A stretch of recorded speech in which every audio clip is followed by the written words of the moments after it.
নমস্কার বন্ধুরা, শঙ্খের ধ্বনির সাথে শুরু করলাম আমাদের আজকের ব্লগ। এই ভিডিওর প্রধান বিষয় হলো জগন্নাথ দেবের মন্দিরে কিভাবে পুজো দেবেন, আমাদের পুজো দেবার অভিজ্ঞতা, পুজো দিতে পণ্ডা লাগে কি লাগে না, সাথে মহাপ্রসাদ গ্রহণে এক দারুণ অভিজ্ঞতা আপনাদের সাথে আমরা শেয়ার করব। খুব ভোরে স্নান করে আমরা সবাই চললাম মন্দিরে পুজো দেবার উদ্দেশ্যে। রাস্তা খুব ফাঁকা ছিল। প্রথমেই বলি, আমরা এক পণ্ডার সাথে যোগাযোগ করেছিলাম পুজো দেবার জন্য। আপনারা চাইলে পণ্ডা ছাড়াও পুজো দিতে পারেন। মন্দিরে কিন্তু সেই সুন্দর ব্যবস্থা আছে। সকালে রাস্তা এত ফাঁকা দেখে মনে হচ্ছিল আমাদের দর্শনটা খুব ফাঁকাতেই হবে, কিন্তু মন্দির প্রাঙ্গণে ততক্ষণে অসংখ্য ভক্তের সমাগম হয়ে গেছে। আমরা বাইরে জুতো মোবাইল সব রেখে তারপরে মন্দিরে গিয়েছিলাম। মন্দিরের বাইরে জুতো মোবাইল রাখার সুব্যবস্থা রয়েছে। সকাল সকাল মন্দির যেন দূর থেকে আমাদের উকি দিচ্ছে। মন্দিরে যেহেতু ফটোগ্রাফি অ্যালাউ নেই, তাই মন্দিরের ভেতরের অংশটুকু তোমাদের সাথে শেয়ার করতে পারলাম না। পুরী আমার প্রথমবার আসা। চারধাম অর্থাৎ বদ্রীনাথ, দ্বারকা, পুরী এবং রামেশ্বরম আমাদের ভারতবর্ষে 4 কোণে অবস্থিত। হিন্দু মতে বিষ্ণু স্নান করে রামেশ্বরমে, পুরীতে অন্ন গ্রহণ করে, ধ্যান করে বদ্রীনাথে, নিদ্রা নেয় দ্বারকাতে। আমাদের পণ্ডার সহযোগিতায় আমরা খুব সুষ্ঠুভাবে জগন্নাথ দর্শন ও পুজো দিলাম। এ এক পরম তৃপ্তি। আমি তো বিশ্বাস করতেই পারছিলাম না যে আমি জগন্নাথ, সুভদ্রা ও বলভদ্রকে দর্শন করে নিয়েছি। পুজো দিয়ে বেরিয়ে গ্রুপ ফটো তুলে নিলাম, যেটা স্মৃতি হয়ে থাকলো।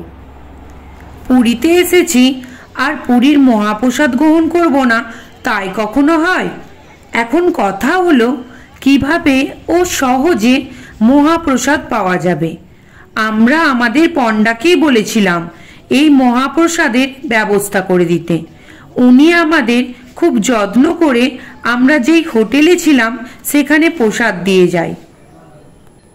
দেখো, পণ্ডা ঝুড়ি মাথায় করে মহাপ্রসাদ নিয়ে এসেছে।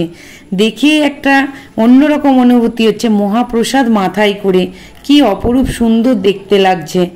আর দেখো, আমরা যেহেতু 11 জন ছিলাম, তো প্রসাদ দেখে আমাদের সকলের একটু মনে মনে হয়েছিল যে এতে আমাদের সকলের হবে তো, যেহেতু 3টে বেজে গিয়েছে, সকলেরই খুব খিদে পেয়েছিল। কিন্তু আমরা সকলেই একদম পেট ভরে সুন্দরভাবে খেতে পেরেছি। আর তারপরেও প্রসাদ বেশি হয়ে গেছিল।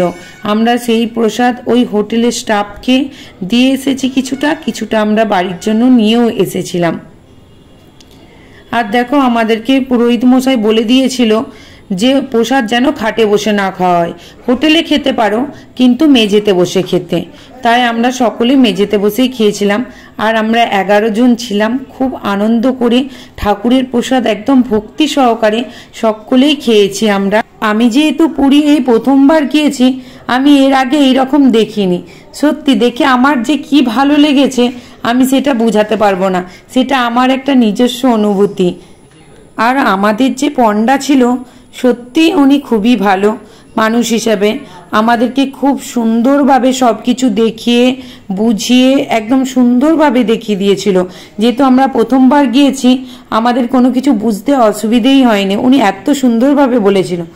আর এইদিকে দেখো, বাচ্চাদের যেহেতু 3টে বেজে গেছে, খুব খিদে পেয়েছে, খাবার এসেছে, ওরা খুব খুশি হয়েছে এবার। আর বোধনও তো খুব খুশি।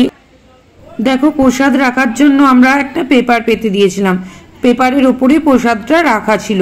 দেখো কত সুন্দর লাগছে, একদম প্রসাদ সুন্দর করে সাজানো আছে। আর আমাদেরকে কলা পাতা দেওয়া হয়েছিল। এখন যেহেতু আর কলা পাতায় খাওয়াই হয় না, সেহেতু কলা পাতায় খাওয়ার একটা অন্যরকম অনুভূতি লাগছিল। মহাপ্রসাদ কলা পাতায় রেখে আবার মেঝেতে বসে, সে এক পরম শান্তি, পরম তৃপ্তি। দেখো, আমাদের প্রসাদের মধ্যে ছিল পোলাও, অন্নপ্রসাদ, এটা একটা তরকারি, সাদা ভাত, এটাও একটা সবজি তরকারি ছিল, আর এটা ছিল মালপোয়া আর ক্ষীর। সন্ধেবেলাটা রেখে দিয়েছিলাম মন্দিরে ধ্বজা উত্তোলন দেখার জন্য, যেটা প্রতিদিন মন্দিরের ধ্বজাটা পরিবর্তন করা হয়। এটি দেখার জন্য প্রচুর ভক্ত সমাগম হয়েছিল। এমন কোনো দিন হয় না যে ধ্বজা উত্তোলন হয় না। দেখুন, প্রতিদিন 5টার সময়, বিকাল 5টার সময় এই কাজটি হয়। আমরা যেদিন গিয়েছিলাম সেদিন একটু দেরি হয়েছিল। তো দেখুন, যে পতাকা উত্তোলন করছে, দুহাত মেলে জগন্নাথ দেবকে স্মরণ করে নেবার পর এই পতাকা উত্তোলন করছে বা পতাকাটা চেঞ্জ করছে। এ এক সমুদ্র দৃশ্য। এটা দেখার জন্যই আমরা বিকালটা রেখে দিয়েছিলাম মন্দির প্রাঙ্গণে। আপনারা যদি চান আপনার নামে ওই দিনটি পতাকা তোলা থাকবে, সেটার জন্য মন্দির কর্তৃপক্ষের সাথে আগে থেকে যোগাযোগ করতে পারেন। আমরা একটি পতাকা এনেছিলাম। মন্দিরের উপর যে চক্রটি রয়েছে, হিন্দু মতে ওটি কৃষ্ণের সুদর্শন চক্র। আপনি মন্দিরের যে কোনো দিক থেকে দেখুন না কেন, চক্রটি আপনার দিকেই তাকিয়ে থাকবে। পুরী এলে এটি দেখতে ভুলবেন না। আর পতাকা নিয়ে অনেকে ব্যবসা করে, তাদের ফাঁদে পা দেবেন না। ভিডিওটি ভালো লাগলে কমেন্ট বক্সে জয় জগন্নাথ লিখতে ভুলবেন না। জয় জগন্নাথ। দেখা হচ্ছে অন্য কোনো ভিডিওতে। ধন্যবাদ।